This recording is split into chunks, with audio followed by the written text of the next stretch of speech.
In the state of Maine, among pine thickets and swamps invisible on old maps, stood the small village of Grade Hollow. Quiet, almost forgotten, with a population of a few hundred people.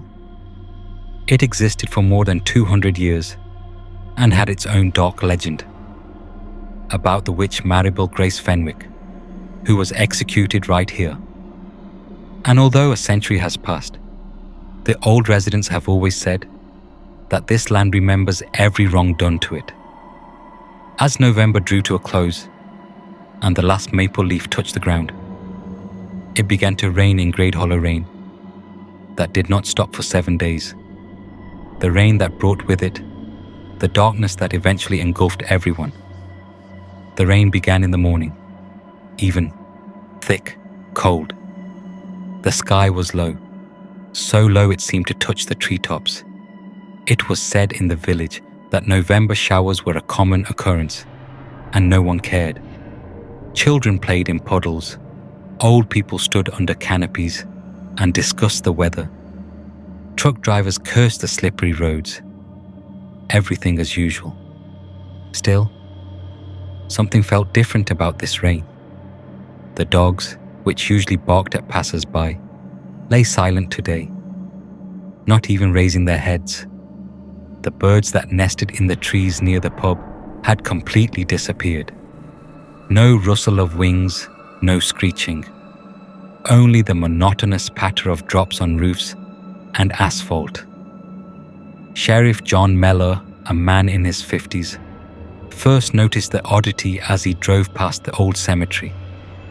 The ground on one of the graves was washed away, as if broken by accident. But the puddles near the grave weren't just watery. They were dark, almost black, with a faint smell of musty earth that somehow resembled a swamp drainage problem, he decided, and drove on. Only old Sarah Miller, an 84-year-old woman who had lived near that cemetery for the past 40 years, noticed something strange. At night, even before the rain began, she heard a soft tapping, not on the roof, but from under the ground. She could hear someone running their fingernails on the metal, steadily, slowly, distinctly. But this morning, Sarah sat by the window, drinking pitch-black coffee and keeping quiet, because she was certain no one would believe the old woman.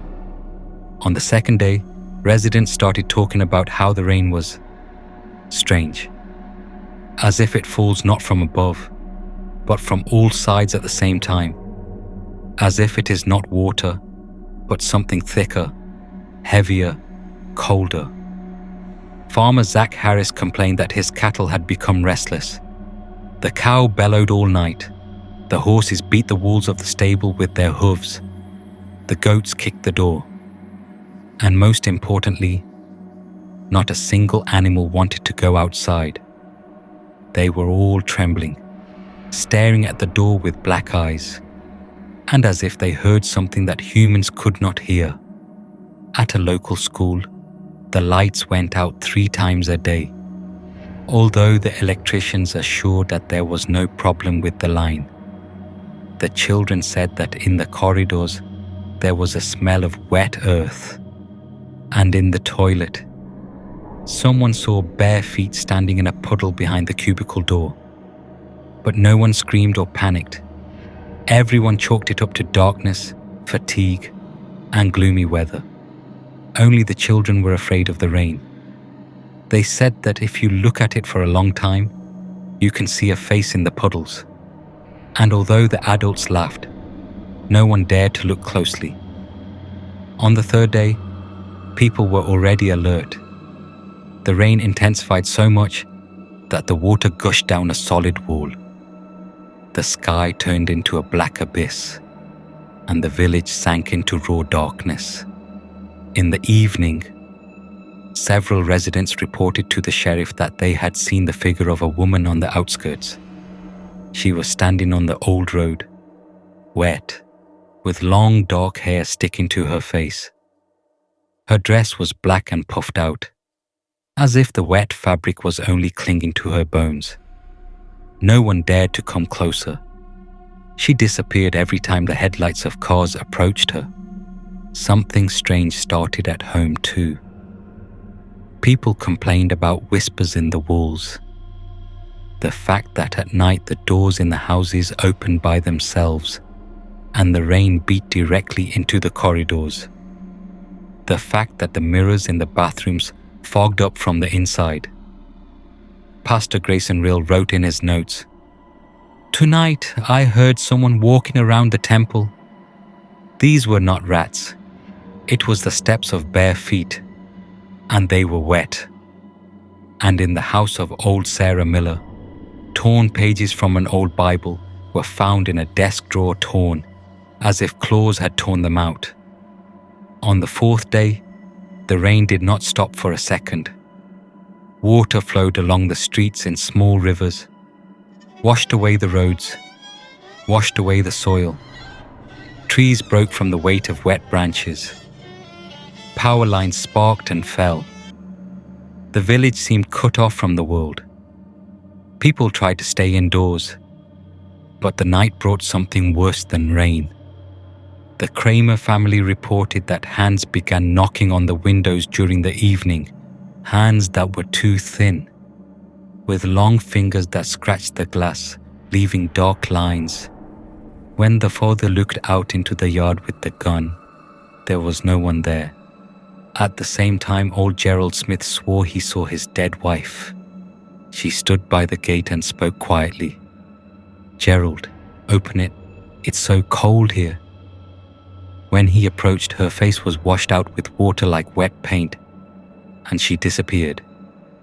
Sheriff Mellor found a flap of cloth on the outskirts, black burnt, the same one that was once described on Maribel Fenwick, the witch burned alive in this place.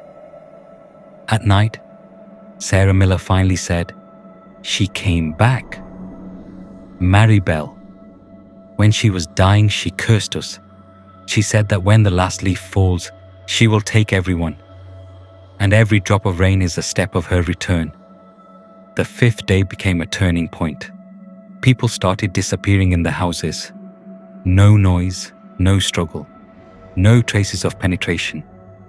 At 5 in the morning, the Johnson family disappeared. Mother, father, 2 children. Their house was open, the kettle was boiling, the phone was charging, everything was in place. Only the wet, bare footprints on the hallway floor led directly to the back door, which was also open. Someone wrote on the porch in swampy, dark, wet clay, "Follow." In the school where the children were gathered, the lights went out at 3 o'clock in the afternoon. When the teacher turned on the lantern, the 3 children disappeared from the room. No glass, no traces, no sound, as if they were taken to another space. Pastor Rill has lost his mind. He ran through the streets barefoot, waving his arms and shouting, "She's rising! Do you feel it? The earth breathes. She comes out of the ground." And indeed, the soil in the old field, where, according to legend, a witch was once executed, began to rise. The water was boiling around him, as if something was stirring underground. At night, someone knocked on the door of every house. Not fast, not persistently, and slowly, once every few minutes, and no one dared to open it. On the 6th day, the village was almost empty. No voices, no laughter, no cursing could be heard in the streets, only the endless thunder of the rain.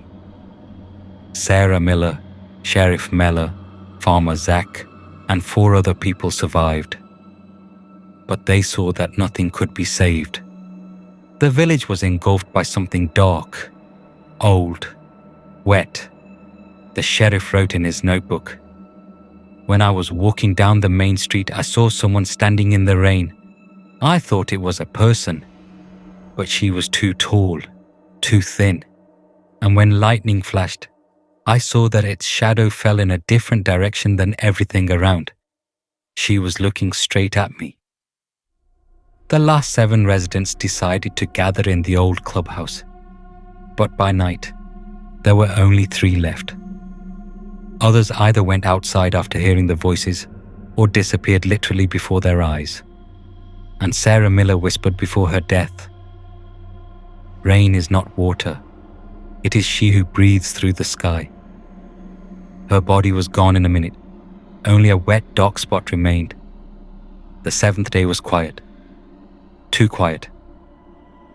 The rain did not disappear anywhere, but it became softer, warmer, smoother, as if someone was stroking the ground with a cold hand.